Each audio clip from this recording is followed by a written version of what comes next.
What is up, everyone? Circon to bringing you guys Advent Calendar Day 14, and it's the Thunderbolt 7. It's one of those premiums where it basically is like of historical significance of sorts, I believe. I'm entirely sure. Let's see. None other than the Sherman of the Great Lieutenant Colonel Creighton Abrams, who gave his name to the American main battle tank we're being used today. Wow, we learned something today. Holy shit. Alright, anyway, what's the price? It is 23 bucks from the store with the good old 25 missions, fair days, premium days, 1500 gold. And you do get a 100% trained crew in Birds and Arms, which is really, really nice. And as far as the American tanks go, that's pretty rare to get, I think. Let's see, we have the Cromwell B, the SU. Yeah, no, this should be fairly rare to get a Birds and Arms per crew in a American tank. And also the E8 Thunderbolt has a lot of crew. So anyway, if you buy it in-game, it's 14 euros and 46 cents. And then you should also get the crew, I guess. Probably? Yeah, probably, because like the difference in money is probably more in the gold and premium days. So you should probably get the crew with this, right? Anyway, the tank itself, what is it? Well, it's basically, as the name says, an E8. And what makes it special is that this thing actually gets frontal armor. And not just a little bit, it gets a whole lot of frontal armor for tier 6 medium. 165 to anywhere to almost 200 here in this little mid-ridge. It does have a weak spot though there, and the lower plate is still weak as well. And the turret itself is a bit better than a regular Sherman E8, but not crazy much better. It has all the space armor shenanigans going on as well. Because, well, that's, you know, if you look at the tank itself, you can see like all this space armor memes being bolted on, basically. Here you can see it in the turret, and if you look at the front, it basically has an extra layer there. So because of this though, it is also pretty slow at 42 with really low power to weight, so it is a lot slower than the other ones, and it also gets less DPM than a regular E8. Still has the 10 degrees gun depression though, and it still has this atrocious gun that still hasn't been buffed ever. 128 base spend at tier 8 on a medium that cannot flank anyone is terrible. 177 APCR is good, but like that's APCR, like, and it's not even that good compared to other tier 6 mediums either. HE is nothing to write home about either because it's only 38 pen. So the gun is pretty freaking atrocious. If you really like playing your E8, you might like playing the Thunderbolt. Otherwise, I don't think you will enjoy this. The T-45M, for example, is just better in so many ways, except maybe gun depression.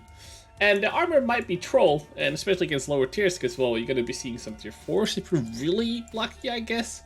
You're going to see some tier 5 every once in a while.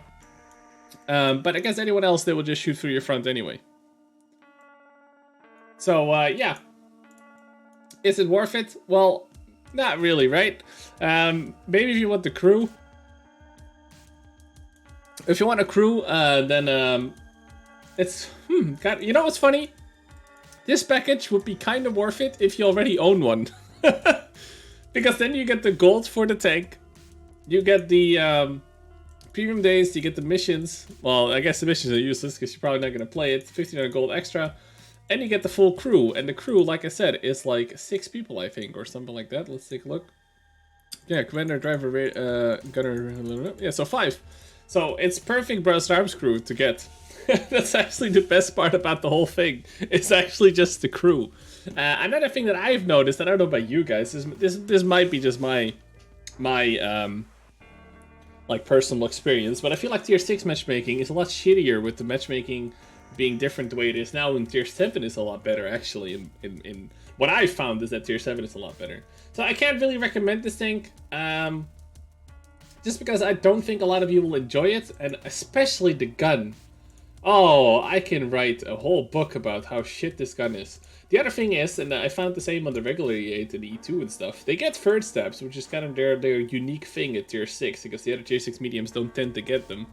And it still handles like shit. It handles like absolute ass compared to... it handles just like a crumble gun, for the most part. The crumble gun is also pretty derpy and like has long aiming times and whatnot, but it has really good pen and shit like this. And I think even higher DPM for sure. And then the T-45M or T-45 doesn't have first steps. Feels like exact same gun handling to me.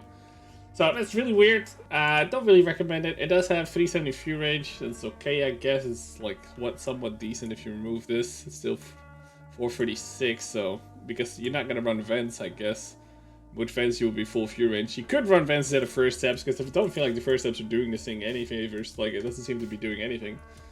So I can't really recommend it, but the funny part is, if you need a good crew, it's still kind of worth it, which is weird. And if you already own one and you're like, fuck this tank, well, then you get the gold and the crew. But I can't really recommend it. Like, it's like, I can recommend this to like 2 people out of like 100,000 people or something. Like, it's so specific.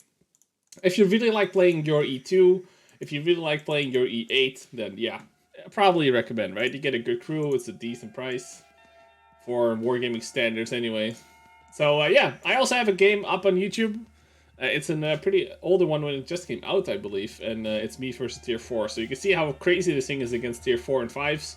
But the moment you see tier 7 and 8, you're basically screwed, and your frontal armor won't really save you, and you're actually better off in the other E8, like the regular one, because you just need the speed, because the armor is not going to get you anywhere. So maneuverability is a lot more important then, and then the regular E8 wins it out. So yeah, hopefully that tells you all you need to know. Check out the YouTube video if you really want to see this game. You know, I guess see this tank against some lower tiers. Again, once you're facing higher tiers, you're pretty fucked, so yeah. Anyway, that was, what is it, day 14. Thanks for tuning in as always. Catch you guys tomorrow for day 15. Peace out, guys.